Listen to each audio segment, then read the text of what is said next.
Everything we know, from people and ants to stars and galaxies to quarks and atoms, the entire universe, might just be a simulation running inside a supercomputer inside an even bigger universe. Ancient philosophers said that the universe is a dream that we're waiting to wake up from. In this dream world of the imagination, anything is possible. All cultural items, from the dreams of our rodent-like ancestors, to books, to television shows, are merely permutations of the reality we think we live in. Today's age of computers and video games places simulations at the center of our cultural consciousness. A select group of us perform simulations for fun and profit, and we call them games, role-playing and otherwise. We live to run simulations. Join us on the Simulationist podcast as we explore our culture of simulations. Hello and welcome to yet another iteration of the Simulationist podcast. Today is May the 26th when we're recording this, and this is iteration 38. My name is Josh Trelevin, and with me, as always, just Ryan Kirkby. This week we do not have Kathy with us. She is unfortunately unwell. We wish her the best of speedy recoveries. That's right, yep. I hope that our listeners have been enjoying having another voice on the podcast besides the two of us. I find the trieclectic is at least as good as our dialectic we have. So we'll get more of her back in future episodes. Hopefully next week. Yes. If everything goes according to plan. I very much hope her migraine is gone by this time next week. That would be just absolutely awful to contemplate, a week-long migraine. Right, okay. So, so you're stuck with us too. Anyways. What have you been doing this week, Josh? Oh, what have I been up to? More Minecraft, as always. Just playing, after work, I come home and I play Minecraft and I record it. I've been recording it and building up this country. And, at times it's painfully slow because I'm trying to do all these different projects and, trying to build a tree farm and trying to make this town into an industrial zone with furnaces going and trees getting chopped down and stuff. But I'm still at the point where I haven't even leveled out.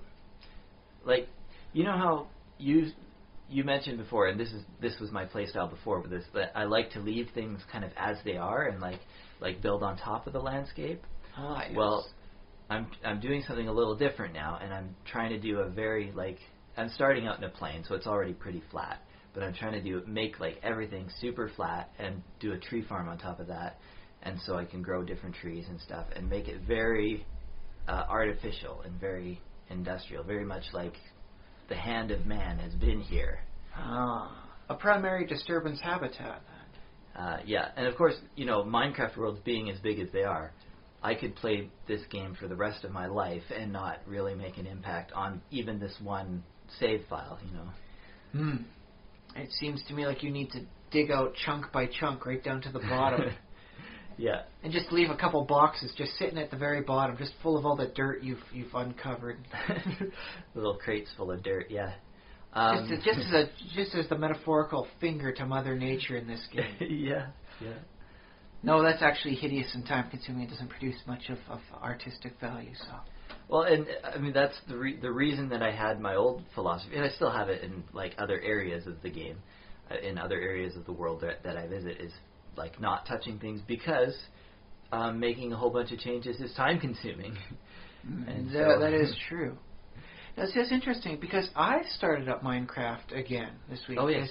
Your style has inspired me to try something different myself, whereas before I would build these huge, at least monolithically inspired ideas, massive scale sort of things. I decided to try something smaller, try something a little bit more adventure-based. I haven't really done too much with it, in that I haven't gone off adventuring. I want to try and create my home base.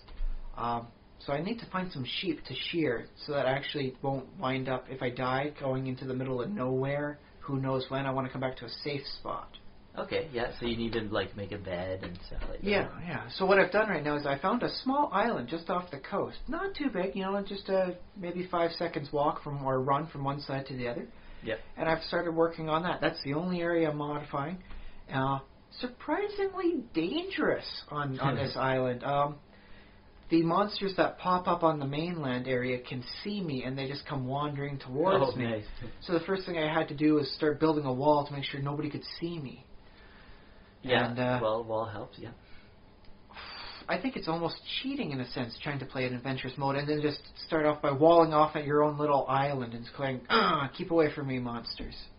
Well, I think that's how the game is sort of intended to progress. I mean, it's hard to say what the intended version, because there's so many different ways to play Minecraft.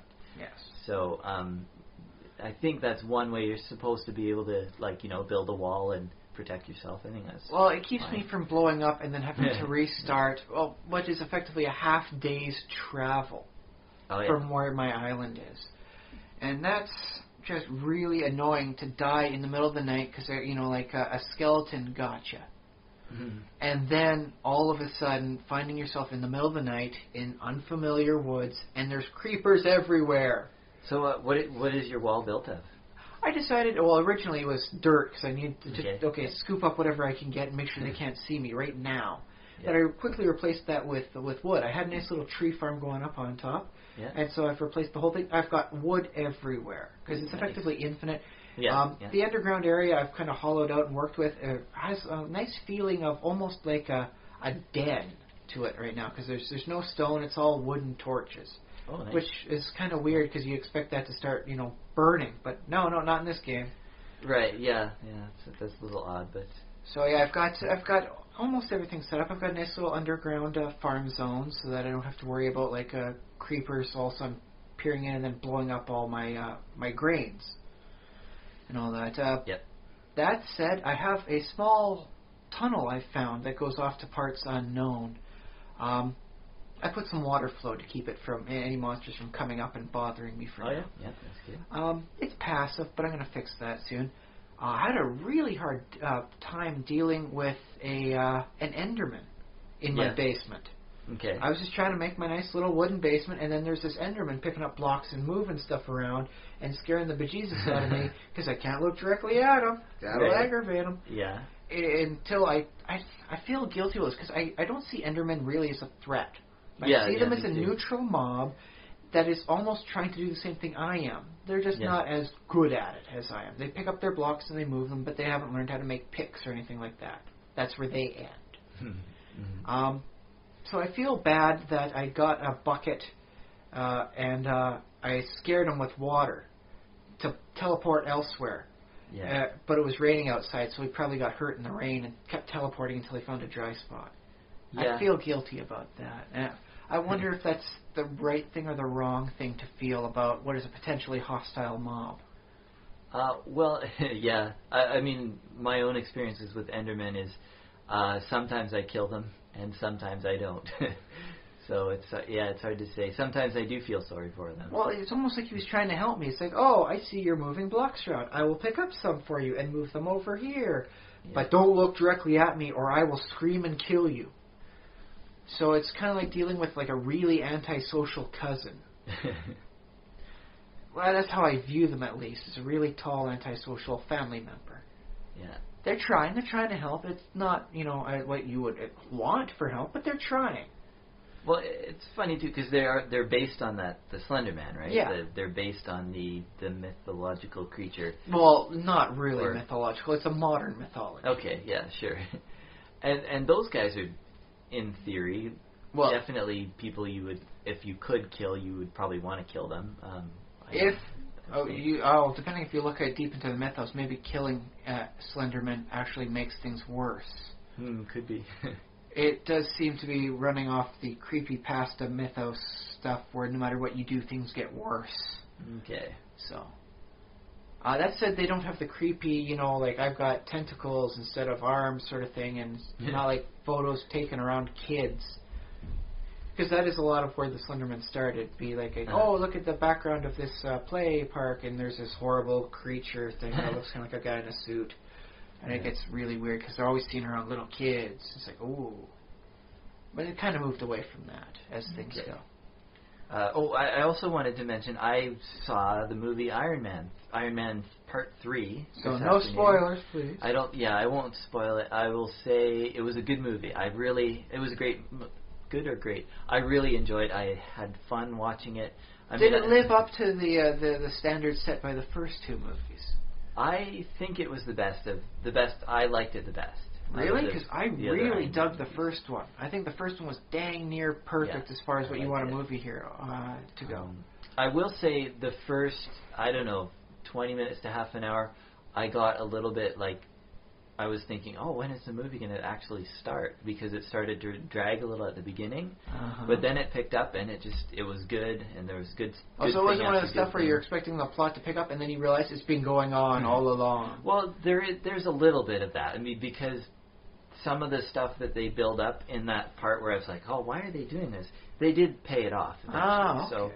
So if you have that feeling when you're watching the movie, you can maybe like think, maybe they'll pay it off. They don't. I'm not sure if they pay everything off, but there's a couple moments.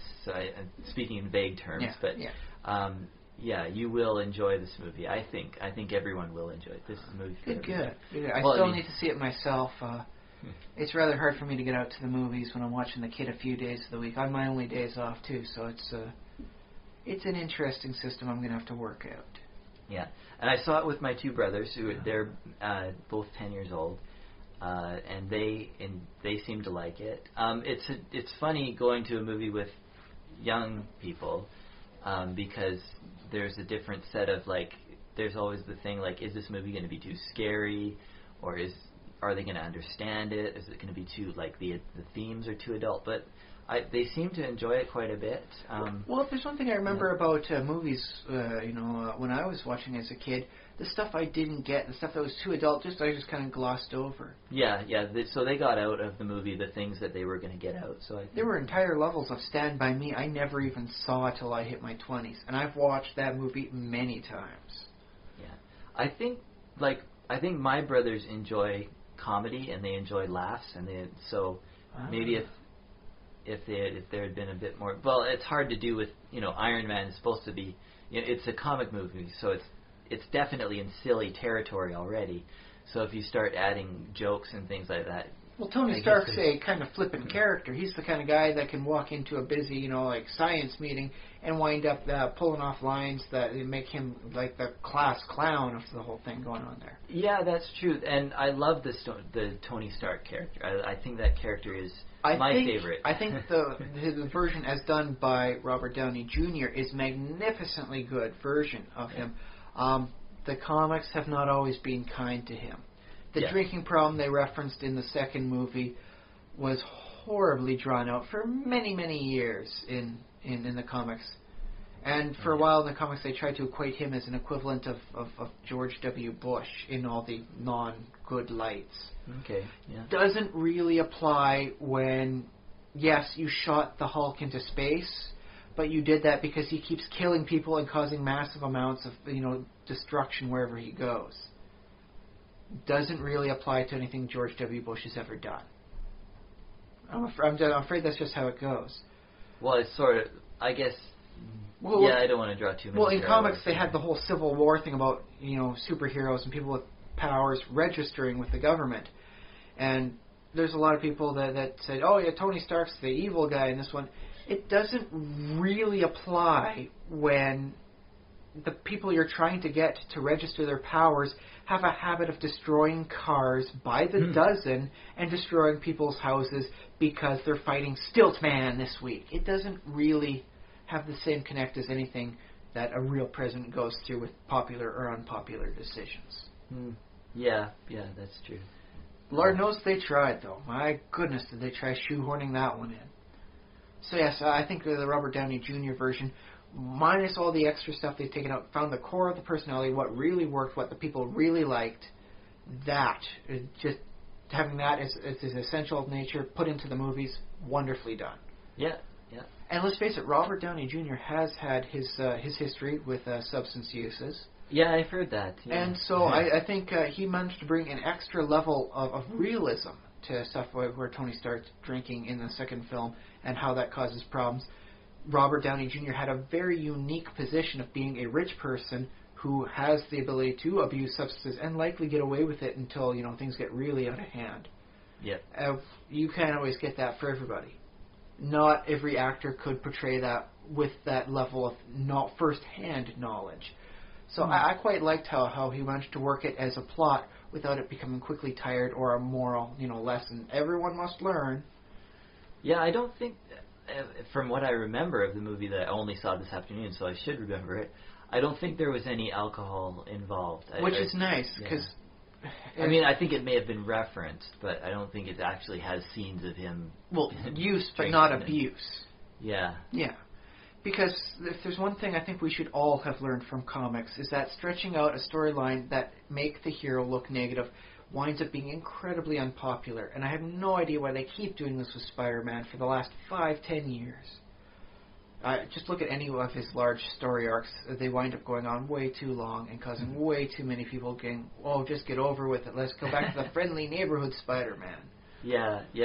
Well, that could be a topic for another time. Well, I don't know if we've talked about the core, the essence of the hero, like what they're, Spider-Man, your friendly neighborhood Spider-Man, and straying away from that and then coming back. I think we've talked about that already. Well, I think it could bear looking at from the perspective of something like comics, and when deciding to exercise your canon, background from your character, because sometimes it happens in D&D.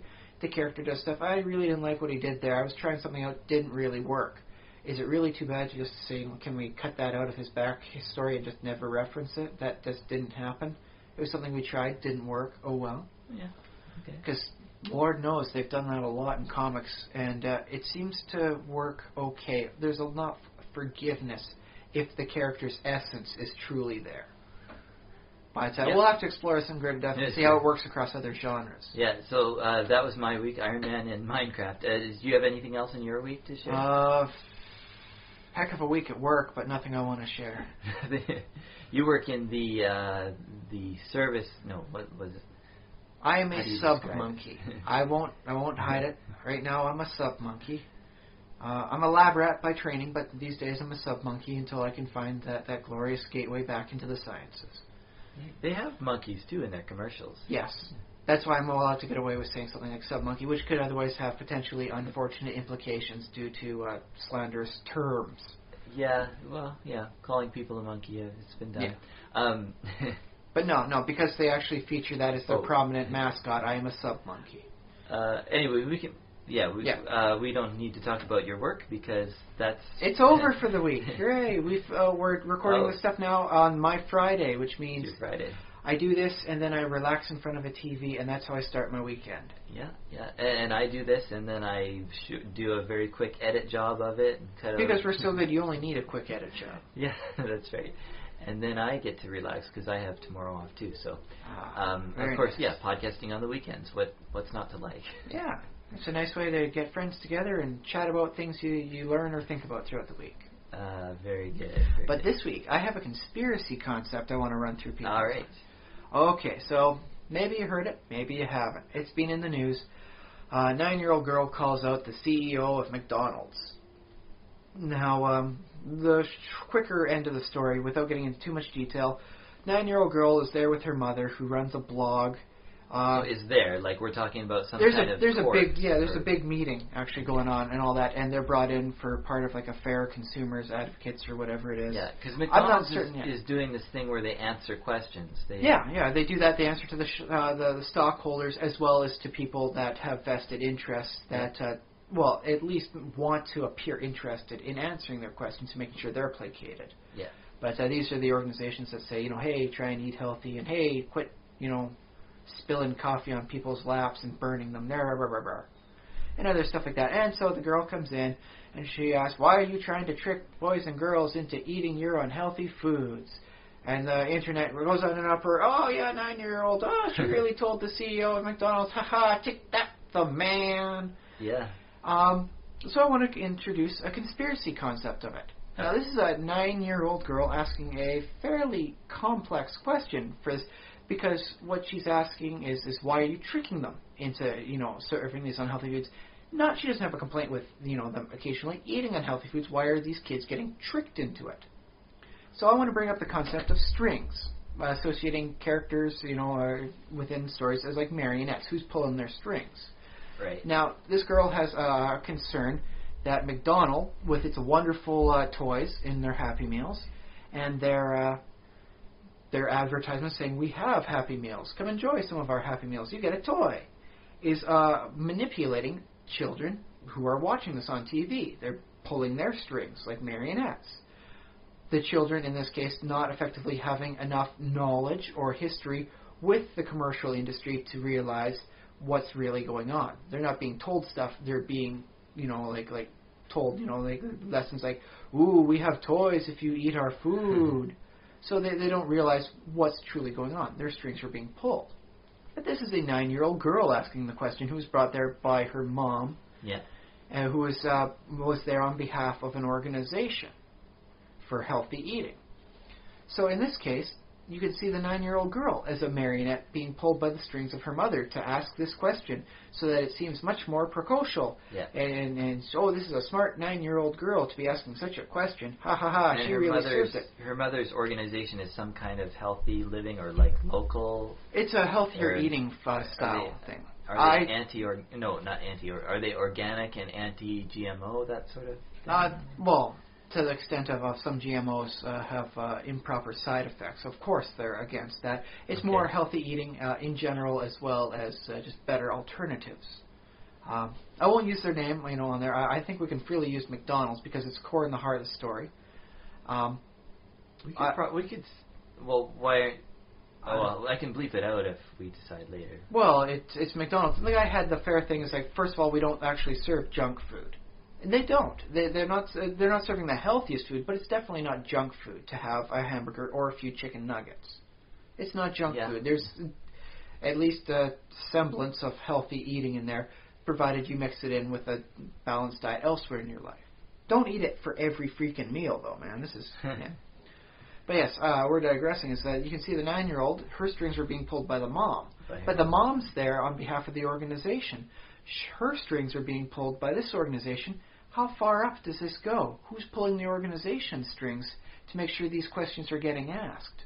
Yeah, well, as I was saying before, in politics there is this idea of, the billionaires doing the controlling, and you get complaints from the right wing, or let's start with the other wing. It could be either wing, really. You get complaints from the left wing about how there's these, Koch brothers and whatever, like spending money on politics.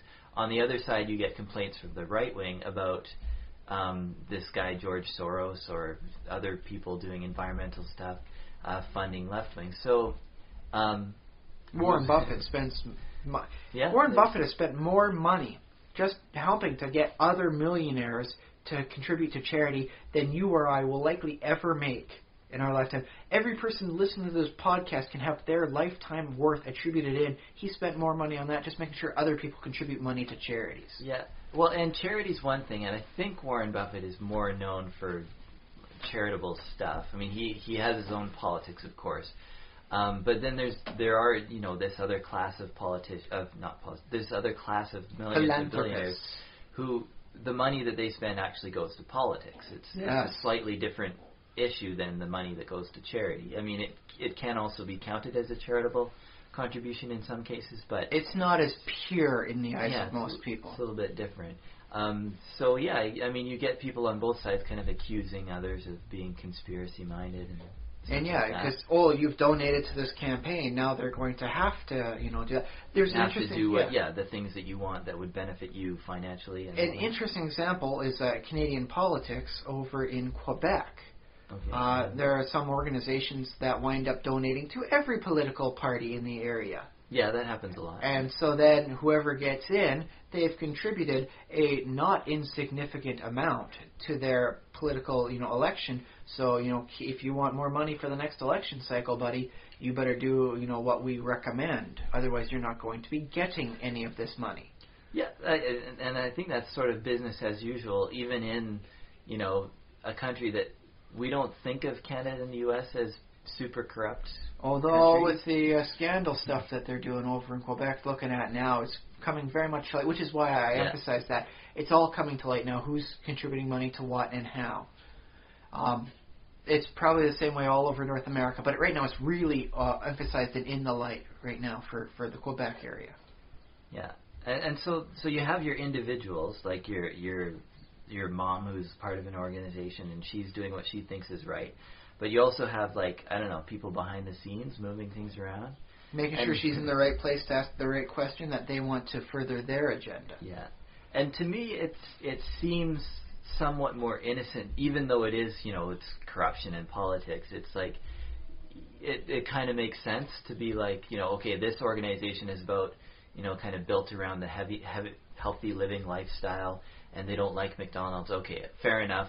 They spend money or, design things to set up a situation or like a press news story that just begs for like a 9-year-old girl asking a really good question to the CEO. But I suppose there could be like, Cthulhian elements somehow involved. I don't know. Well, here's the thing though, is with any conspiracy thing, it's all about layers of strings. Who's making sure, these people in the right place doing the right thing for them. It's all about the manipulation for the conspiracy thing. Who's doing what to make sure this other person is doing what they want. But someone's pulling their strings. And someone's pulling their strings. So you never, in a good conspiracy theory, ever see the top. Who's the master, puppet master of all this stuff. Who's pulling everyone's strings. You only see so far up. And then it just goes beyond what you can see. Right. And that's what makes it feel much better. Even if like that last line of strings is the end, if you don't see further beyond that, it's because you can't see further beyond that. Not that there's nothing else there. It just seems bigger that way. It seems more intimidatingly vast. Yeah. So, just a nice idea to think about is who's pulling whose strings. I will who's mention asking too these questions about this particular controversy is that the thought had crossed my mind that perhaps McDonald's could even be in some way behind the little girl asking the questions, because essentially they're getting press out of it. Is it like, and if they believe that their food is maybe, I don't know, I guess they believe their food is healthy. They believe Well, it's healthier than it used to be. We can all agree to that. It's much better than it used to be once upon a time, 30 years ago. I don't know. Yeah, I would think that McDonald's would say, well, if our food is healthy, then if sure. If they believe they have a good enough answer for that question, then in a conspiracy-based thought line, you can see them orchestrating things so that this question does get asked, so that they do provide the answer. But I mean, that might be a rosy view of McDonald's and a rosy view of the world as everyone wanting to work together. But hey, I hope the world does. If it isn't like that now. Well, see, here's the thing: they could just come out with like a something they put up on the website, and then it'll get later on YouTube about, oh yes, we're doing healthy food eating. No one's going to take that at face value. It's going to be seen as just one propaganda thing. That's that's what they say. Yeah. Little Susie walks in on stage left and asks the question. Yeah. But if it happens on a much more natural, much more organic seeming style, then voila, you've got something that their answer seems much more believable, because it's like, oh, he was just asked this question by a 9-year-old girl from an organization that was kind of against what McDonald's is about, but he had a nice, decent answer about that. Yeah, or decent enough. Like, it's sort of, the girl herself, she said, well, no, it wasn't really satisfying. And the parents, of course, the mother is like, well, yeah, no, it's not the answer we wanted to hear. But it's sort of on the other hand, what answer did they really want to hear? The guy just break down, you're right, little girl, what could we do? Just apple slices for everyone, no burgers ever again. Ah, boo, hoo, hoo, hoo. What answer were they really wanting to hear versus reality? Yeah, and that, yeah. So there's expectations, and then there's unrealistic expectations. Yeah. But yes, there's the conspiracy thought for this week. Conspiracy upon conspiracy. It's almost like a conspiracy of, well, I don't want to say good guys, but maybe... Not necessarily. All conspiracies need to be done by bad people. You can have honorable intentions, making sure what they want. Because let's face it, every organization... every conspiracy group believes what they are doing is the right thing. That is true. They do, or it's not real. It'll earn them money. It's not realistic for them to consider. It's like, what I am doing is really evil. But what else am I going to do this week? Conspiracy this thing up and let's spin it. Yeah. No, so they all believe what they're doing is for the best purposes, at least for them. Or I guess there's an element of fear in people, like, because they think if this secret gets out or whatever, I'm toast, basically. Yeah, if it doesn't get covered up, it's bad. Yeah. At least for them. Yeah. So, yes, everyone thinks what they're doing is right. And that's what you got to understand about realistic bad guys. Yeah, well, true. Yeah, true. So, yes, there's your paranoid thought for the week. Conspiracy. Okay, so we'll move on into sort of an actual topic of discussion for the week. I wanted to talk about boy geniuses, young geniuses, because obviously currently in all the cartoons and stuff, we have a lot more girl geniuses represented.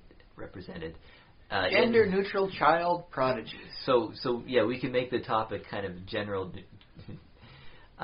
We'll just call them child geniuses, prodigies. Child geniuses, because we have lots of examples of them in fiction and stuff. And yes, just off my head, I remember Judd Winnick's wonderful run on Barry Ween. If you haven't heard it or seen it, I advise you to check it out. It's a lot of fun. Barry Ween is a cartoon? It was a comic book series, done in limited runs. I believe they're all collected together into various groups. Nicely done, nicely... you might be able to find this in your local library, perhaps? Maybe not the library, but definitely in your local comic book store. If they don't have it, they can probably order it for you, and they should be willing and helpful in the process. Okay. Those of you who know Judd Winnick, he was on The Real World. He's done some stuff with Green Arrow comics. He's deep in the DC comics these days. So this is what he was doing before that. He also did a series called Frumpy the Clown that was in a lot of newspapers back in the day.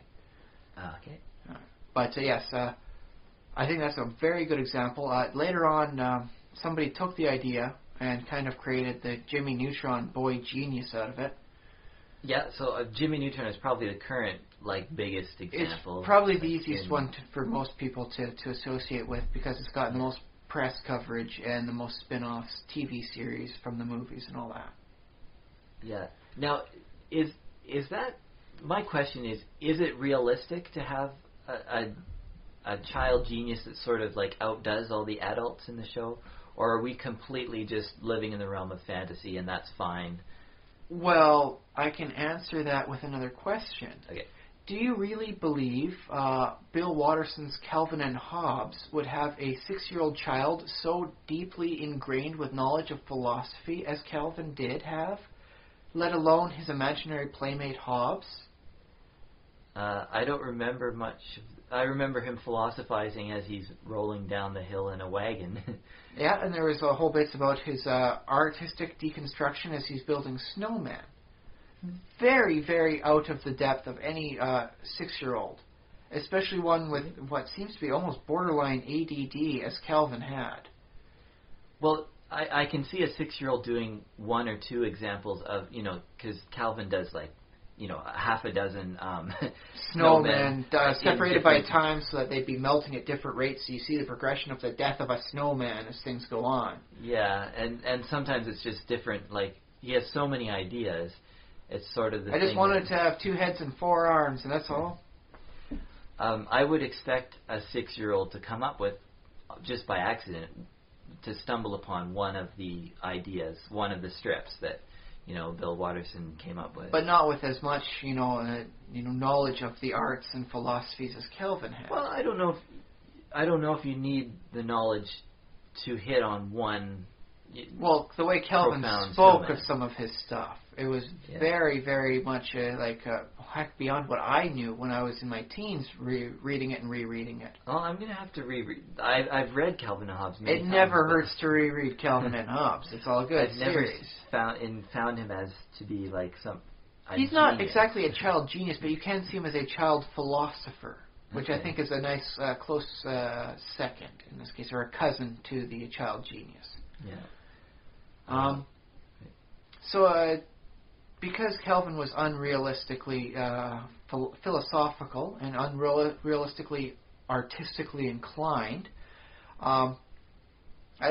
people bought that. People just are willing to go with the premise and say, okay, yeah, you know what, he's young, but he's good enough to do all this sort of stuff. So, okay, this kid is smart enough to actually find a way into outer space. Whatever. does anybody really question it when something happens to Little Nemo in the stories for Little Nemo, where he goes flying around on his bed to wonderful Dreamtime realms? Would a child of that age really know sufficiently powerful enough magic to enter Dreamland with his bed? Yeah. Well, the thing about Calvin and Hobbes is that I always read it. I always thought Calvin felt like, when I read the strips, I always thought it felt like, oh yeah, no, that's a real kid. Well, I mean, not that I thought Calvin was a real kid somewhere, but it felt to me like the stories were kind of hitting some element of truth and reality. Maybe that's just the skill of the creator. Just Bill Watterson was a very skilled writer and artist. So we cannot deny that when you get all things firing right, maybe it is more believable that way. Whereas stuff like Jimmy Neutron and Barry Ween were always done in a more cartoony style. Yeah, and it's almost like Jimmy Neutron, basically, it works like magic. Effectively, right? And a parody of what people thought the future would be like circa 1950s. Yeah. It's like, oh yeah, soon we'll have flying cars, you can go to the moon, and we'll have robotic dogs, haha. This is what everyone will do in the future, in the near future, not just in the far-flung futures, haha. Yeah. 1960, we'll have cities on the moon. So maybe on the one end you can see it as the parody.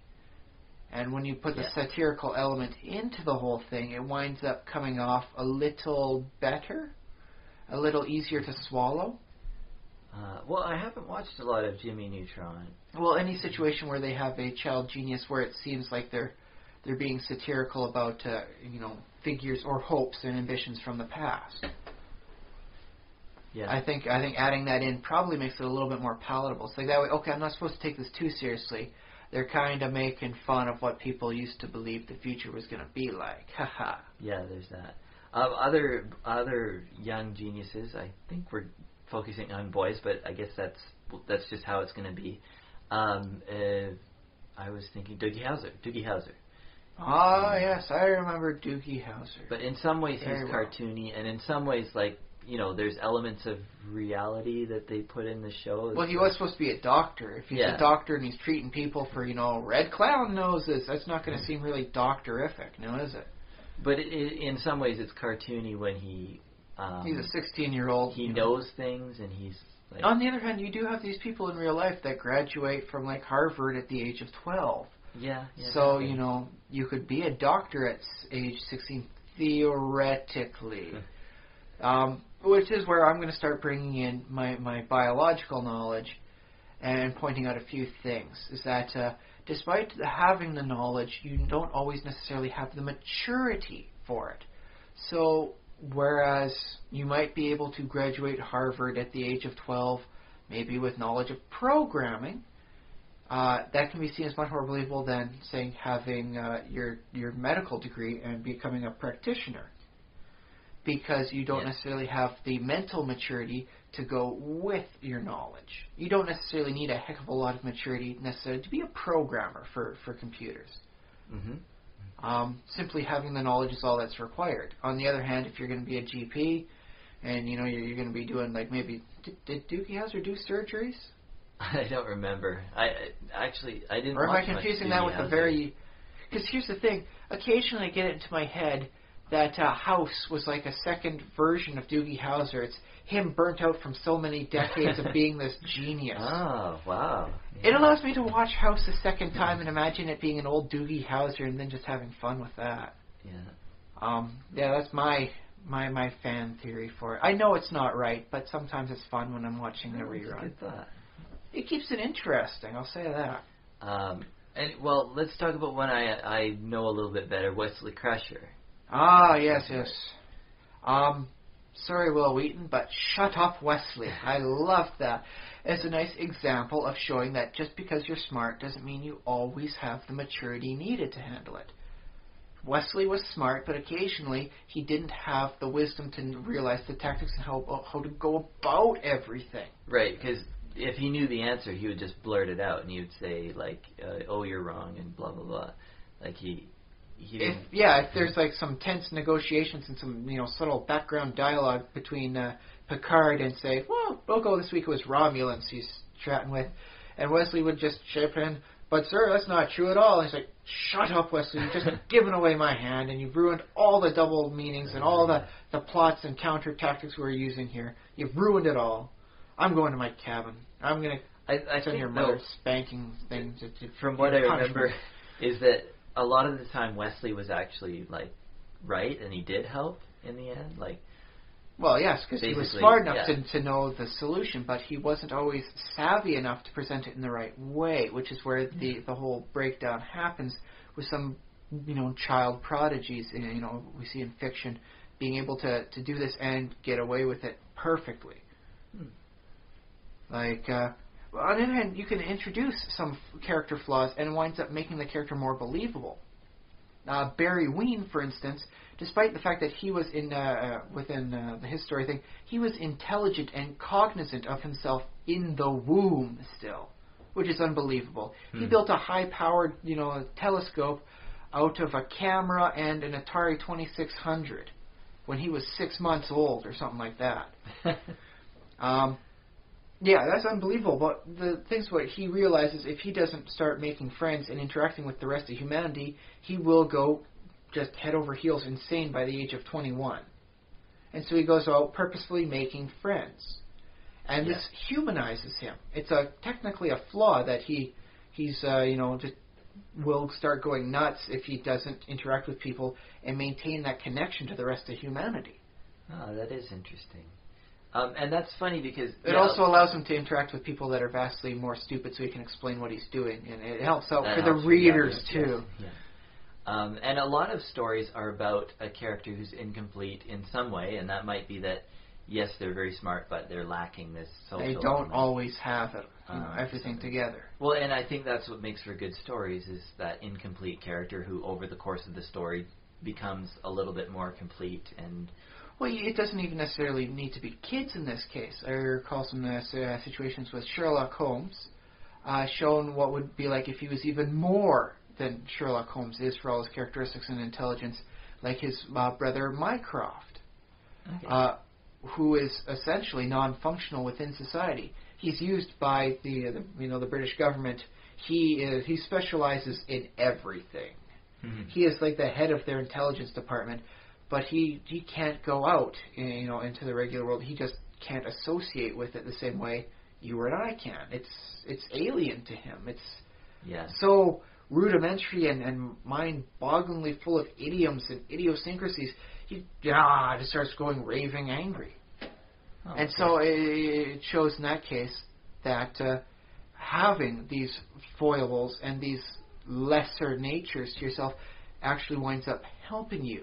Because then you can associate with the common man better. Or I suppose in the case of child prodigies, the common child. Because I think they do some fun stuff on Family Guy with Stewie Griffin. Because yes, he's able to invent a time machine. He's got a whole bunker full of futuristic weapons. Yeah. And then every once in a while you'll see him, this toy has a small part. What is this small part for? It must go in my mouth. That's what they designed it for. And then he goes to swallow the small part back out. Yeah. But he still sometimes has the thought processes of a 1-year-old child. Yeah. Oh, this is a small piece of something. I will put it in my mouth. And so that winds up at least making him seem more like a child. Otherwise, he's just a very tiny adult that happens to, feed exclusively on breast milk. Yeah. Which is probably creepy when you think of it that way. Well, Stewie is a creepy character, and as are many of the characters in that television show. Even if they didn't start out that way, they went that road eventually. I miss the original Brian Griffin. The voice of sanity. Now he's just... he's their weirdness version of the left wing, as everyone else is for like the right wing stuff. Oh yeah, okay. So, on the other hand, fair is fair. If you're going to make fun of the left, you should make fun of the right, and if you're going to make fun of the right, you should make fun of the left too. Make sure everybody gets in on the razzing when it's time to go to show for that. Sure, yeah. On the other hand, I do miss him as the voice of sanity. It's something I miss. It's kind of nice, oh heck. After all these years with the Peter Griffins and the Homer Simpsons, I actually kind of like just hearing about any intelligent character. And which is why I've always liked the Brian and Stewie episodes. This is two intelligent characters with some intelligent repartee back and forth. right. That's funny though. Like, it seems to be that in popular media, like the dumb adults are very popular and the smart kids are very popular. And then when you do get a show that kind of subverts it and has the kids actually being kind of dumb, like in Family Guy, that's almost like refreshing because it's like, oh yeah, kids really are dumb. And I remember really that series with Damon Wayne. He had his one son was not very bright, but he was always quick and witty himself. I liked that series. Didn't see enough of it as I wanted to. I didn't always have the time to watch it, and I don't have TiVo then. I didn't have it when it was out there, but I really did like it. I like anybody with a quick wit, honestly. Yeah. So maybe that's one of the appeals to these child prodigies. It's not necessarily the child, but you just want to watch a smart person for a little while. Yeah, and it's I don't know, because maybe smart people are intimidating when it's an adult. I think they're harder to write is more the problem. Yeah. If you have a smart character, you have to write them smart, which means you need smart writers. If you don't have the smart writers, a smart person is not going to come across as smart. They're going to come across as fake smart, which is arguably dumber than regular dumb people and a little bit more offensive. Yeah. Well, I'll come back to Tony Stark, too, because there's a character that he's smart and rich, and he seems to have it all. Like, he seems to be very enviable as a character, and it's very easy for an audience to say, well, he's got this and that, he's got every advantage going for him. Well, I don't really like him. But I think it might be the flaws in him and his... He's never been able to find true love until he realized the connection he had with Pepper Potts. Okay, it might be those flaws that allow us as an audience to actually appreciate and enjoy the character. Well, Otherwise, that's a true thing, though, with him not being able to experience love. He was emotionally estranged from his own father, and so he never had that connection, and that's why he kept going through the women. Even if you don't consciously realize what he's doing, it's something you can subconsciously pick up for like a believable, like a human pattern. And so that explains it in the first movie why he's going through the women, like candy, so to speak. It's because he's had that emotional, estrangement from his own father. Oh, I didn't pick up on that. But okay. You don't need to consciously pick up on it because the process, you still recognize that as, he's one of those womanizers, and then you see later on, he's, he was never close with his own father, and these are things that seem believable. It's like, oh yes, people are sometimes estranged from their own parents. Yes, some people do go through other people, as like sexual objects. This is something I have heard of before. This makes him seem more real. So in which case, it's the foibles that do humanize, because it's something that you can, if you don't personally relate to, you have seen or heard of before. Yeah. Okay. And so I guess with a child genius, their faults or flaws are the fact that they're inexperienced, basically. Yes, they may have the knowledge, but they don't necessarily know the in-field practice of it all. Yeah. Which I think was more than one time the perspective of a Doogie Howser plot in this case. Has to break bad news to somebody, and it hits him just as bad as it hits them because he's not experienced at giving the bad news. Well, I suppose, but bad news, when you get emotionally attached to it, it probably shouldn't matter how old you are. It's still going to hurt you. If you're emotionally invested, this is a friend or a family member. It doesn't necessarily be a friend for Doogie Howser. If he has to tell a patient they've got cancer and it looks like it's metastasized, there's very little hope of recovery from this. It hits him so much more than it would hit the average doctor because Doogie Howser never had the sheer volume of bad situations to learn to cope with it. He doesn't have all the ingrained coping mechanisms that a full-grown adult has developed with these extra years of just passive experience of life. Yeah, well, and I like that you use the word coping mechanisms because I think it's equally hard on the emotions of an old person or a young person. Nobody wants to tell a patient, I'm sorry, you have advanced stage, cancer. Yeah, but an older person does, they can manage They can rationalize it. They can realize that, it's the personal, thing for the person that they told the information to.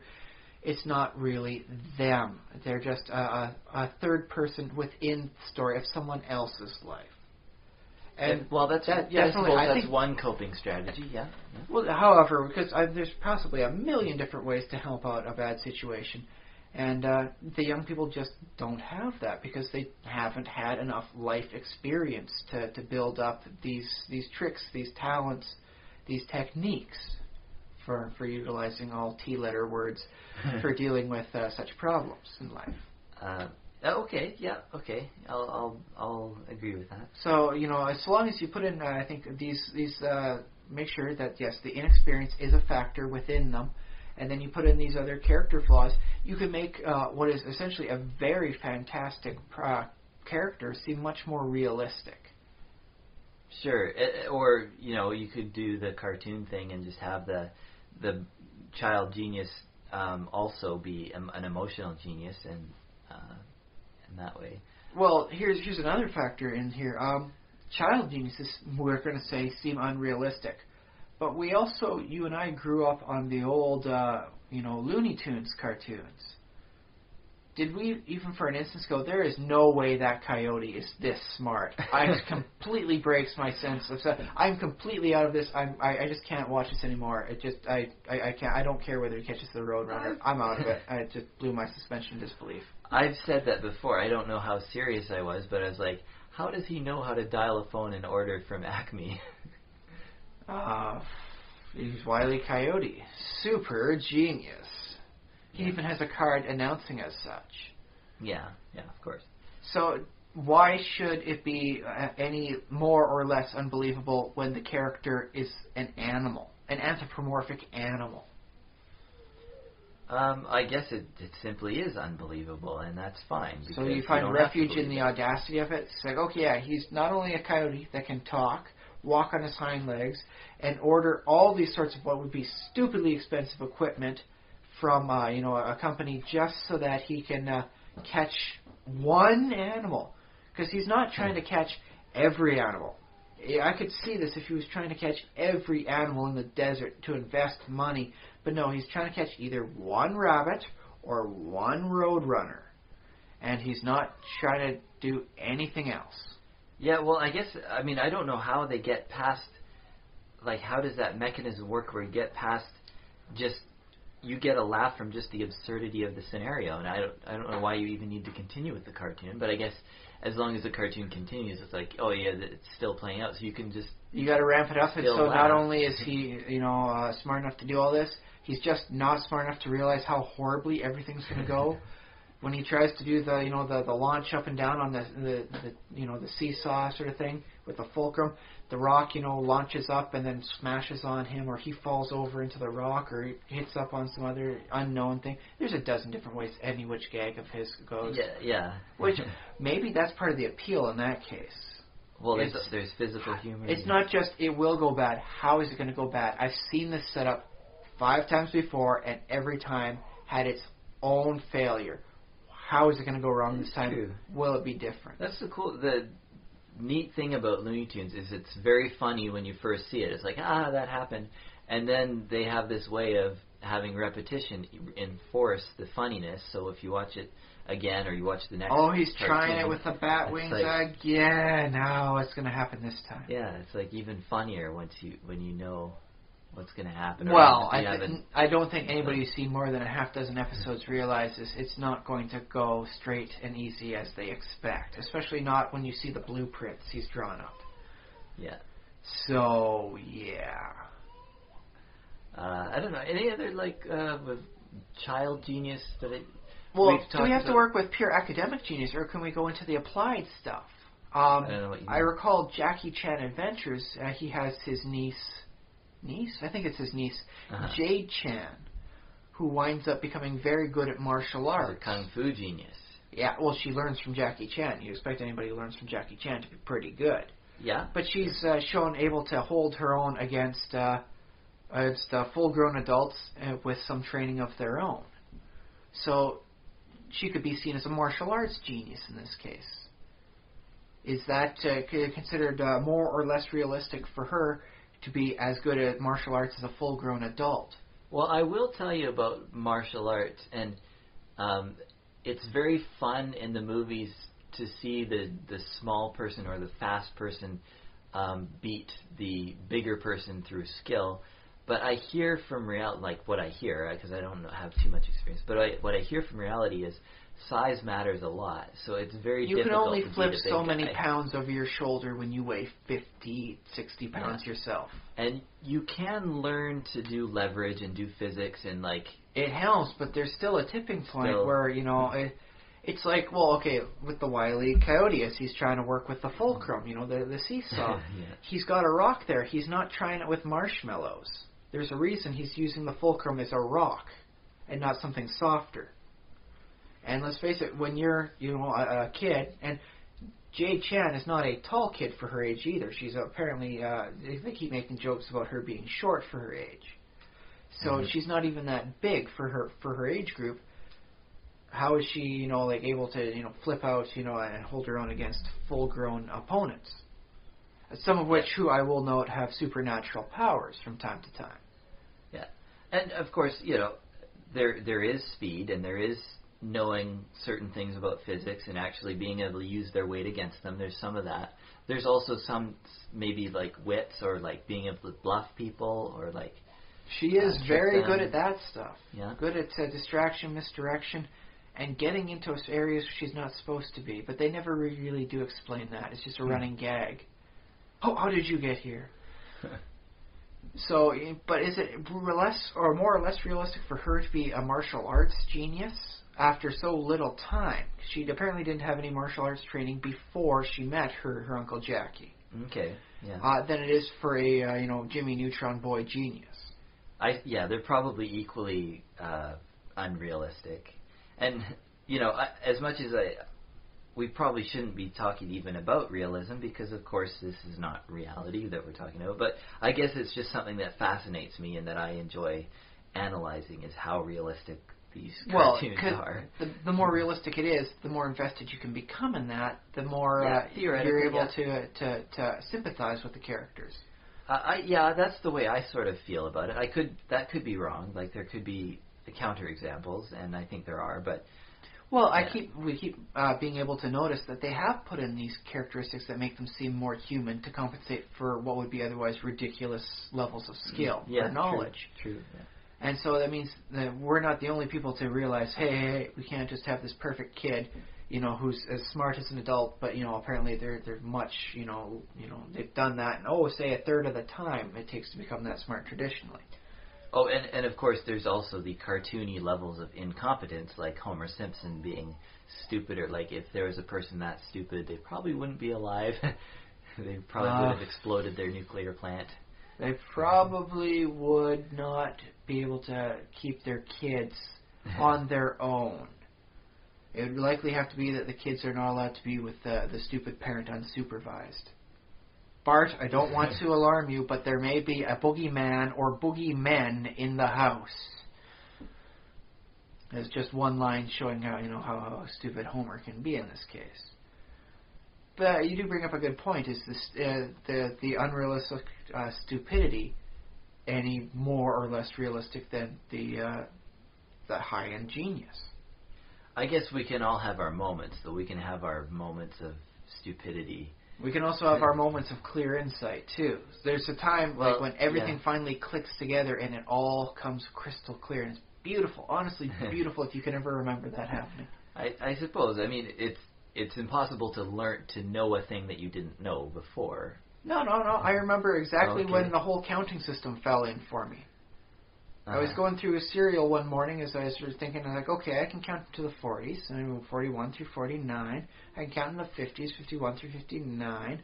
I can count to the 60s, and what comes after 79? That's as high as I can remember counting. And then it occurred to me, 6, 7, 8, 60, 70, 80, 79, 80, and then the entire system of numbers completely fell into place for me. And it was absolutely beautiful realizing I now possess the logical talent to hit any number that ever exists. I can count it. Wow. And trust me, I can remember that to this day, and it's a beautiful thought when you finally hit that logical progression where you get more knowledge because you now understand the system as a whole. Okay, yeah. And I honestly, if you the people out there are listening, try and do that for any given system. Try and understand if it's coding for computer stuff. Try and understand that, because when it hits that zone, it's as close to nirvana as I think I've ever been able to achieve. This is beautiful mentalities going on here. Yeah, that's good. Well, you and I, we both took in university. We took introductory Chinese. We didn't I still go have much the books. further. But one of the things you learn is the basics, the radicals. They're like, because the characters, they look very complicated, but they're made up of simple pieces. And then everything starts falling in. And if you know what each radical means for it, then you can start understanding what an unknown symbol would relate to. Yeah. So that if you're reading like the Chinese newspaper and you see this one character, it's like, okay, I know this, and this parts. I think it means this, and I think that works in the context of the sentence they're using. Mm-hmm. So whatever this word is, I think that's what it is. Yeah, and there's little clues, but sometimes it can be off, and sometimes it can be kind of non-intuitive, and you can't figure it out. Well, you can do the same thing with the English language, too. I mean, the Latin roots only help you so much before you start hitting those bits like, pro is the opposite of con. What's the opposite of progress? Congress. Yeah. So, it's stuff like that. It only works so far on these logical bits, but I think that's mostly because it's language. Language is almost never logical. Everyone has to speak it, so even the most illogical people has to be able to grasp it. Yeah. Well, it might and nobody sat down coming up with the rules for it first. It just kind of evolved naturally. Yeah, that's true. Yeah, it did. So there's that end of things. Yeah. But but in real life, there clearly are these geniuses in all walks of life. You see, Justin Bieber was a prodigy for his own song and dance stuff for his age group. Okay. That's not considered unrealistic, is it? Well, I haven't followed Justin Bieber's career. I know we've talked about him a lot on the podcast, but I am not familiar with him as a songwriting genius. Well, I just thought he was singing a good genius, singer. not necessarily songwriting genius. Okay. But he's not the only one. I mean, they've had the kids come out with abilities to do this.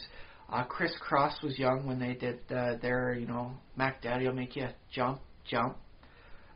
There was that little Bow Wow. There are kids that are found that have better singing talent than you and I clearly have. Yeah. So are they considered unrealistic, or is it just something that's seen as so rare? And that's what we have to consider, that it's okay to have a child genius, but if you get 6 or 7 of them together in the same story, things either have to be very, like situation set up, or it just doesn't sound or feel right. Well, it might be like, Professor Xavier's school, or, Hogwarts or something, where they actually specifically go out to gather the children who are gifted in some way. But let's face it, for the children who wind up graduating Harvard age 12 to 14, that's something that still comes around only every couple of years. Even with hundreds of millions of people in America, this only happens every couple of years. It's not enough that you could actually build a class out of. You'd have to go all around the world and find some way to get all the kids together.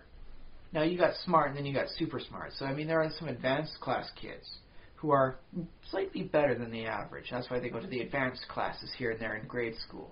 Mm-hmm. And that's seen as more realistic. They're not that much smarter, but they're enough to go into advanced classes. Maybe skip a grade. But that's considered perfectly reasonable, perfectly acceptable. Doesn't happen all the time, but yeah, this person's got skipped up a grade. They were doing so good. Yeah, okay, sure. Which is not to say it doesn't cause its own problems. If you're graduating at age 16, even though you've only skipped 2 grades throughout the course of it, if you're, say in Alberta, all your friends are drinking for their grad because, hey, you can drink when you're 18 there, but you have to remain sober because you're just 16, kiddo. And that's kind of harsh. I guess it can be in that, like, for that one person, for that one time, of course, being... it's separate. Even though you're smart enough to be with these people, you're not always their peer. You're not always their cohort, because there comes a time when they can do something you can't, and that really highlights the divide. when they're learning to drive at age 14, you're still 12. You're the only one who's still taking the bus to school. Yeah. But, I mean, like, as an adult now, I just say, well, grow up, you know, your time will come. Buck just up, be buttercup. patient, Yeah. grow up. But or at that point in wait. time, for those 2 years where But, it really I can shows the imagine difference. It feels like the difference between life and death, kind of. Well, it's not necessarily life and death. It just continually highlights that even though you're smart enough to be in their grade, you're not one of them. Not completely. Yeah, and that's the whole social thing. I mean, we sort of mentioned it already, that you might be advanced in one area, but it might come at the cost of something like social intelligence, or what do they call it, emotional intelligence. But even in this case, they can have them be as emotionally, and socially developed as anyone else.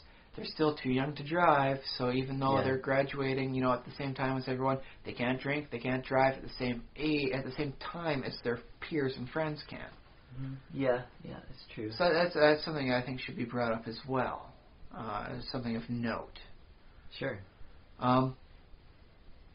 So in the end, though, why child genius? Why the children as it? Yeah, well, I mean, it is a story that happens in real life from time to time, so there's that aspect. But I think there's probably other reasons for having that in a story. So does it change the way, like, when it's a kid doing this as opposed to just a young adult? Like, oh yes, he graduated top of his class, so this is his first year as a doctor. He's going to watch him as he goes about his adventures as a young doctor, as opposed to Doogie Howser's 16 and has a medical practice going on. Well, you do see it because, like, in all of our stories that we tell in our culture, we tell stories of relatively young people, and you see the older people, their relationship to young people, they might, I don't know, they might resent their youth, they might think, they might see them as impulsive or thinking they know everything, know it all, or things like that. Young whippersnapper. You might see it to a different degree depending on the age of the young person in question. You might see, like, there's a more extreme reaction to someone more extremely young. So I think that makes sense. So you don't think it might not be a more modern thing, whereas the target demographics are younger? You keep having the characters be younger, whereas a few decades ago it would focus more around a grown adult sort of thing in the 30s, 40s, because the disposable income says you want to target the younger demographics. These people get younger and younger, and so these child geniuses are just something that's emerging as a logical extension there of this youthification of the character, or the archetype in this case. That might have something to do with it. I feel like, because I just for the life of me, I cannot conceive a character in Greek mythology being young. They do great things when they're still young. Hercules kills, snakes sent to kill him by Hera. So he's still doing amazing feats of strength, which we'll call him physical genius for the purpose of this. Yeah, snaps snake's necks, and he's just a baby. Ha ha ha. Yeah. But he still grows up and does, things as adult Hercules. Gets drunk, kills his friends. Yeah.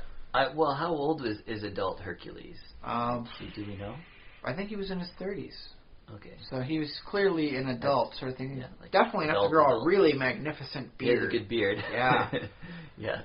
And he had definitely younger adult friends. There's some stuff I don't think we need to get into about Greek relationships at this point in time. But yes, he was a full-grown adult enough to be mature. Well, because back in the ancient days, you went through a rite of passage at 13, 14, and then you were considered an adult, right? Depending on the culture. So then maybe it could be seen that the young 13, 14-year-olds are maybe a callback to this sort of you can be an adult at this age, but it shows how society nowadays won't let you be an adult always, because they say firm laws at these years. Yeah, that could be. Because even if we don't consciously acknowledge what we're doing. Because we have stories of people who are adults, like in later stages of adulthood, who still experience that sort of coming of age story, even though they are already 30, 40 years old. We have a society in which people are still 80, 90 years old still contributing. And which is not to say you can't tell a story with an old person. I mean, Methuselah was apparently of quite a nice biblical story. Yeah. And Lazarus, too, to some degree. We talk about like someone like Hillary Clinton as still developing. Like, what is she in her 60s now or something like that? She has, they say life begins at 50s in this case. So and Hillary Clinton, they talk about her as if, she's eyeing the White House in, 20 in a few years. Whatever. So she's building up some kind of, I don't know, reputation, or she's going through some kind of paces to... Well, it might not necessarily in this case be going through the steps as it is learning what needs to be done. I can clearly remember Obama going from Senator Obama to presidential hopeful Obama, and he had to learn some very interesting lessons, speech stuff, what to say, what not to say, how to say it, of course. Yeah. And eventually he found his voice, and when he hit that voice, and that stride, that like, this is how Obama speaks, bam, people started flocking to him. And that's what really gets it, is having a voice. So, in this case, it'd be Hillary Clinton learning what needs to be done for that, and as she matures into the role. Yeah, and that is a really weird thing to sort of think and say and tell stories about for an older person, because politics is not a young man's job. I'll say that. You don't hear about any senators at age 14. And although I think you can make a pretty funny Disney sitcom about it. I like that. There might be a law against that, though. It would be, I don't know, they'll say repealed or something for the purposes of the sitcom. But I think it'd be a pretty interesting sitcom. You'd probably teach kids a decent amount about like the electoral system that way. Is there a minimum age to be put into the Senate? Could we have like a Canadian thing where you've got like a 14-year-old senator? I don't know if Canada has a minimum age. We don't have minimum ages for MPs, I don't think, unless it's 19 or something. I think you have to be able to vote. So, if you can't vote for yourself, you can't get in. But the Senate might not have... No, actually, the Senate is probably 35. I have a feeling, but I might be remembering... There goes our sitcom ideas. Hey, in a few years, we might not have a Senate. Well, that's not necessarily a bad thing. Yeah, with all the stuff going on in Canada, the Canadian... Trust me, it's not just now, too. It's been going on for a while. Yeah. It's either you revolve the Senate or dissolve the Senate. It's got to happen some way. But, it's actually interesting. You don't see that, you see the child geniuses for the scientists. You see the martial arts geniuses, the physical geniuses, we'll say for this. You don't see a lot of political geniuses for the kids. Yeah, I actually had that thought too when I was on my way over here, and I was wondering if I could think of any examples of social genius, or the kid who's everybody's friend, who's and seriously makes people feel good about themselves. Well, I recall a few people like that I grew up with that were able to transcend all the social groups and who hangs out with who. They could go from any one group. They were seen as smart enough, good enough, and charismatic enough. No one objected to them joining into a conversation, joining them in for a lunch. Yeah. Okay. So you sort of have a bit of that, but I don't know. There was no political aspirations for those people, though. You can't translate it? Well, I'm suppose, sure in some examples they might run for class areas, if you look into enough areas, enough zones, you will find a person that has those skills and has political desires. Yeah. We never had any in-school politics, really. No student presidents. Our graduating class was 56 kids. Okay. Young adults, I suppose, by graduation time. So it's not like there was much of a point of it when you knew everybody. Yeah, I'm trying to remember my own my high school experience, and I think there were some girls who did some of the organizing stuff, and they were pretty good at it. And they had a lot of friends. They were fairly popular. They weren't the most popular, but they were quite popular. And they did well, but I didn't see them in the same sort of this person that is just magnetism, I guess is the word, person with the magnetism. But I was a bit oblivious myself in high school, so that there might have been things going on that I didn't just see. Well, I will say that there's some people you knew were going to wind up going into politics. I remember some people on the student newspaper. It was really more of 4 pages, like a little pamphlet sort of thing put out. But it was a newspaper to us. It's a small town, so small paper. Sure. And you could see which ones of them got involved in what they were trying to do when they were in the paper, which ones were taking positions of some position, I have these responsibilities, I will go for it. And you could see them going in. And sure enough, the one person who I really remember being on the student newspaper is currently the mayor of my hometown. Oh, okay. Which I suppose is, I guess, young at age in his early 30s. Okay. He's got a business. He's the mayor. He does his stuff. Pretty good. But then again, we've always had a history of young mayors, because I remember when I was in grade school, the mayor was only 25 years old then. Huh. That's just how it goes in our town. At least. I think that's probably unusual for North America, but I'm not sure. I don't know if we could trust all the old people not to be still crazy by the time they'd want to do that. Now, but don't mayors have term limits? I don't know if it's for mayors. Well, maybe not. Okay. But I imagine, like, once you do the mayor thing for 10 years, what do? Do you just retire? Well, that's the thing is, you retire from being the mayor, you might still wind up being on this position for counselors. Counselor or something like that. And like I said, the guy's got his own businesses. He's got some stuff in the neighboring towns. He's got some stuff in town. Okay. Or you could go to Parliament or something like that, a different level of government. Well, if he went to Parliament, then he'd have to, who's going to watch his gelati stand? I mean, come on. Okay, so yes, not everybody is interested in going to Ottawa. Just because you go further up for the scale of who you oversee doesn't necessarily mean you're progressing. Some people are okay with where they are in the small town, making the small changes, you're right. Keeping things working. Because let's face it, if all the cogs are working together, it doesn't matter if you're a big cog or a small cog. You're all working together. Yeah. That said, as politics, that's never really going to happen. Let's be honest on that. What do we know about politics? We know enough to know there's enough parties. It's never going to be everyone working on the same gear. Yeah, that's true. Yeah. Not on every topic, but yeah. So then, what is it about the politics that prevents child geniuses from being there? Where's the child politicians? Is it just so seen that politics is an older person's thing? Well, I think that politics is about perception, and it's just simply that a lot of times the older people simply won't accept, no matter what, won't accept a young person, just because that's sort of, it might not even be that they themselves feel that a young person is not suitable, but they might just feel that, well, other people would feel that way, and the other people say, well, other people would feel that way. Sort of like, so everybody kind of has this feeling of everybody else thinking that somehow that ought to be the way it is. But that said, if anyone out there from the Disney network is paying attention to this podcast, you totally have our idea to try and develop a young child politician thing for one of your sitcoms. I'm willing to give that one away for free. I just want to see how that turns out. Well, did you watch Dan for Mayor? I tried to. I didn't have the time to do that. I was working on the hours intended to be on. So he's a fairly young guy. I think he's in his 20s. He might have been 30 by the time they started the show. That's Fred Iwanuik. Yeah, playing Dan. Yeah, what was his name again? Iwanuik. Okay. Yeah, yes. Iwanuik. Yeah, I remember it because it's a hard name to pronounce, and so once you get it right, you remember it forever. Yeah. So I said he was on Corner Gas, so I had enough time to memorize that. Yeah. Yeah.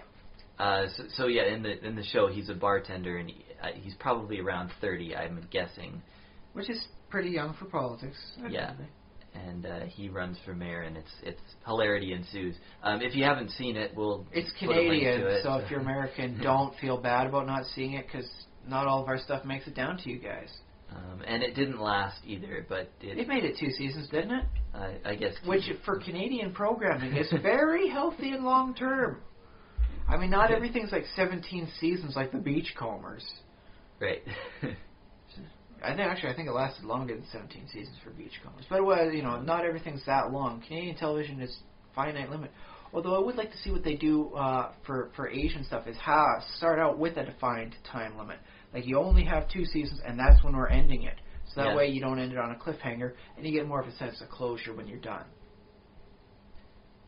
I think it works out better that way. It'd be nice to try. And it does prevent things from, like, if it becomes so popular, it just keeps running until it runs itself into the ground. I think a lot of North American programming would benefit from having a defined limit.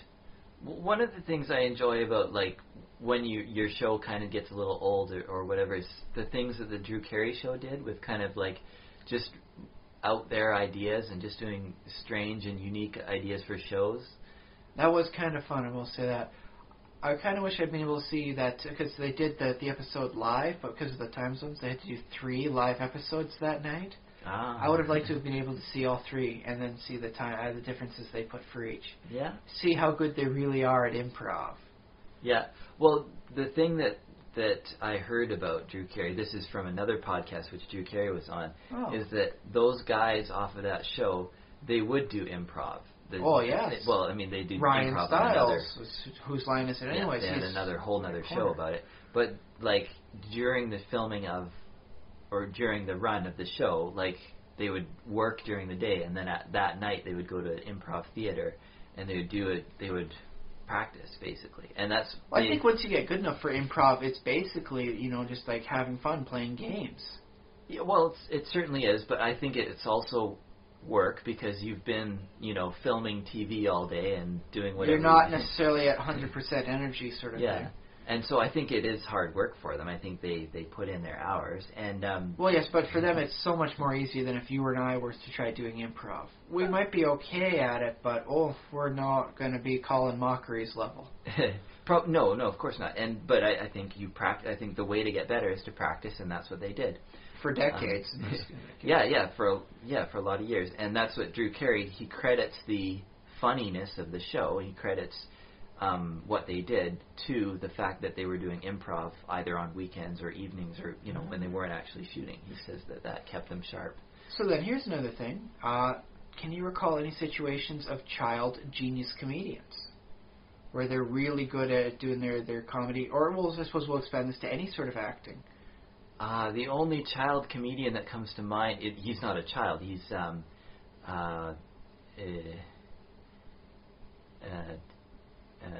Don Glover. Yeah, that's his name. Donald Glover. Donald Glover? He wrote for Parks and Recreation, and he was in Community, and he also does stand-up comedy. See, now the writing thing I can believe, because in comics, they had the Legion of Superheroes, which takes place like 1,000 years in the future. But some of the best and most developed storylines were written by a 10-year-old child. Mm-hmm. He apparently had enough knowledge about how much inter-character relationships you have and how much you don't. So it doesn't just become a long soap opera, and how much you develop before. Okay, now we go fight a villain. Rawr! But I think Don Glover. I think he's like 24 now, which is pretty darn young for writing. Yeah, and he's been on Community for about 4 years. So he pretty much got in right off the bat. So he was writing at basically as a teenager. He was writing for network television. He wasn't, one of the head writers. He was just, one of the guys on the team. But contributing. Yeah. Somehow he got on there, and they liked him. So, he's kind of, and he's like, you hear his stand up, and you hear him talking. He's a smart guy. He's smart enough to write a good comedy line. Yeah, he might be considered a comedy genius. You might say that. Which is why I actually prefer using the term prodigy. In which case it denotes advancement beyond typical years. But you really don't see much, because, Lord knows, they have enough stuff on Disney. You should be able to make a series about, like, a world-famous comedian that happens to be 12 years old. And then heck, he's going from city to city doing comedy routines. It's basically a nice setup for different stories every week, right? Yeah. Well, it's funny because one of the reasons probably why extremely young people aren't into comedy and stuff is because that starting out lifestyle when you're going city to city is pretty tough, and it wouldn't be a good life to have until, like, once you're on your own, you can be like, I sleep on floors, or I in cars or whatever, and I drive all night and don't sleep or whatever to get from town to town. So.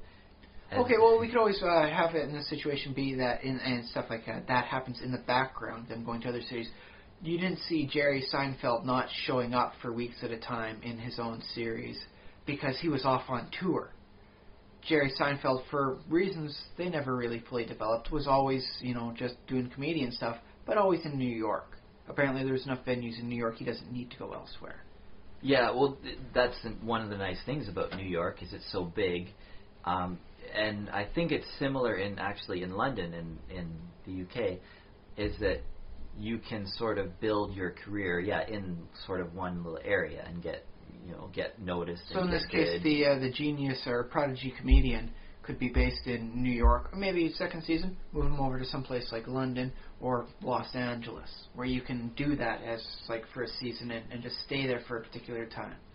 That is an interesting thought. I don't know enough about I only know what I know about the industry from podcasts, basically, because I listen to so what many you've seen on TV. Don't underestimate what you can ambiently pick up. Yeah, the occasional interview on TV and just from episodes and stuff. So maybe. And but you don't see the child comedian as often as you see the child genius, and yet, given the fact that kids seem to be very much attracted more to humor than they are to high-end philosophical discussions or genius theories about breaking the laws of reality as we know it, you'd suspect there'd be more stories out there about really funny kids doing like professional funny business like an adult. It might be. It might be. It's hard to say with kids though, because I think kids literally have a different sense of humor. Like I think your sense of humor is fundamentally They're different. more into the prop humor. They're more into the physical humor. So I would imagine that as a child, writing for adults would be quite difficult. Well, maybe not necessarily writing for that. They could be doing their own, the adventures of Little Carrot Top. And Carrot Top in this case is like a 10-year-old kid as he goes about to. Okay, Carrot Top, if you're listening, I got an idea for a cartoon show for you. Little Carrot Top, and so does the prop humor, does the physical humor sort of stuff. Yeah, I don't know, and I think it's similar to the politics thing, is in that you have to get past the prejudices of your audience or the people who think that a comedian needs to be at least a certain age. In your 19 or 20 being the kind of minimum you need to be proper comedian. Because younger than that, they just seem kind of snotty. I would like to see a skilled actor, a child actor, try and mimic the comedy routines of people you see on like the comedy shows. They're up there doing their monologue, their jokes for a half hour. I'd like to see the kids imitating that. Well, provided they're working clean enough. Some of the adult comedians work a little more blue than I want to hear from a kid. Well, what you do see from time to time, and I think I saw this on maybe the X Factor or something like this, is you will see a kid who's very talented at delivery, who will deliver lines that are basically recycled or written by someone else, that like some adult came up with a routine, and the kid can deliver it and be really funny doing it. Or dramatic, too, for sometimes. I do recall the girl who was in Silent Hill did a very good performance for something that was a little bit out of the depth of someone from her age range. She was able to deliver the lines effectively and realistically, and that's what caught my notice. So, and that's the thing. I think acting is a skill that children can pick up quite quickly. But a lot of them don't, judging by some of the bad stuff I've heard, where they just deliver the lines all straight and they don't put the proper inflection. But it's like anything else. Like a kid can be a virtuoso piano player, but most kids won't be. And I think it's the same with acting. But I don't expect that a child prodigy could do comedy. Like that's just you can't imagine like a 10-year-old kid up on stage in like the yuck hut, giving out their jokes for their 20-30 minute stint. I can see them doing it as a one-off, but I can't see them like kind of making a caire out of it the way like not like a young Jim Carrey, because let's face it, dude had a bit of a baby face going on. So you see a young Jim Carrey doing a stand-up, you're almost ready to see someone who's younger than what you'd expect to see. Okay, well, I don't remember how young Jim Carrey was. I think he was in his early 20s when he started. Yeah. And I'm saying, that's fine. I'm saying 19, I can... But he had a baby face, so if you look at Jim Carrey and you focus your mind just the right way, you could potentially imagine him being 15 when he starts doing some of this stuff. Okay. Yeah. So I think he works as a good example because, let's face it, young Jim Carrey looked really young. It's not to say he looks like a horrible old man now, but he looks really young looking when he was young. Well, I might have to actually go and watch some of them. I'm sure they have clips of it all over YouTube, Vimeo, wherever you collect your wonderful, potentially illegal copies of comedy routines long gone. Yeah. Well, because I think Jim Carrey, when he was young, did some stuff that's with Just for Laughs. But all that stuff's copyrighted, so if you find that online, technically I think it's illegal, but not for you to watch. It's for them to put up. That was the bad stuff. You're okay watching it. Okay. Don't quote me or use me as a legal reference if you get into trouble, though. I'm not a lawyer, nor do I pretend to be. Hey, there's a nice area, too. 10-year-old child lawyer. I wonder if, I think that's been done on something. But Kind of like an Ally McBeal, but without all the the sex com romp stuff that they did in there. But you keep the comedy stuff in there, because there's a lot of comedy in Ally McBeal, too. I could see that. I could enjoy that. But yeah, you don't hear about them. You hear about the child geniuses. So the main thing for when you have someone who's young and exceptionally talented, it seems to be either with the arts, like, oh, I can play the piano really well, or it's the sciences. And so what is there something in particular about the sciences that makes it something that you want to invest in for a story? Well, I think the example of the sciences is just that science is something that's done by the numbers, and it's something that you can learn to follow instructions on. There's not a lot of this, what we were talking about with the social element. It's just, learn the process and figure that out, and you're golden. But there's for kids, for at least what I've been told, psychologically, before the age of 5 years old, they don't have or cannot develop the logical underpinnings that you and I use for our daily basis. Yeah, okay. They're beings of what can be considered as pure chaos as you will see in reality. They do not have the logical thought processes we do. They're crazy. They're kids. Wow, less than 5. And so having like a 10-year-old or a 12-year-old kid be a science genius means within the span of 5 to 7 years, they've had to not only develop the knowledge of the sciences, but also the logical underpinnings that are required before you can advance anywhere in science. Otherwise, it's just a whole bunch of, if I mix these together, I make, foam come up. Haha, it's a fun, game I played. Whee! Well, the whole point of logical underpinnings is they're supposed to be, once you grasp them, they're supposed to be simple and universally applicable. So once you know... But it takes time to get these underpinnings. And before you're 5 years old, apparently the brain is not developed enough to even get these underpinnings to be put in. Yeah, I can accept that. So I can see that for like the arts, like a piano genius. Yes. You learn to play it up like this, in which case you don't need logic, you need to hear the rhythm. And that's something you can see kids having very easily. You can see that with infants, as good as they can once their motor skills get to the right point, developing... like trying to get the beats as they hear the songs, trying to sing along with. It's something that's much more integral to the human nature. So I can see a child genius for the piano prodigies, for the violinists, once they learn how to work their limbs properly. Because let's face it, you'd start off basically using your hands like clubs. That's infancy for you. Well, I just want to point out, though, I might be agreeing with you, too, is that people, like kids under 5, learn language, and they learn how to master their language. They don't know language to the same degree that you and I can utilize, manipulate language. They learn it from experience, and they wind up getting stuff wrong, using the words wrong, and getting stuff wrong. Well, for instance, tonight we had spaghetti. How many times have you heard it as spaghetti versus stapeghi versus paschetti? So they don't always get it right. It's all there, but it's not necessarily right.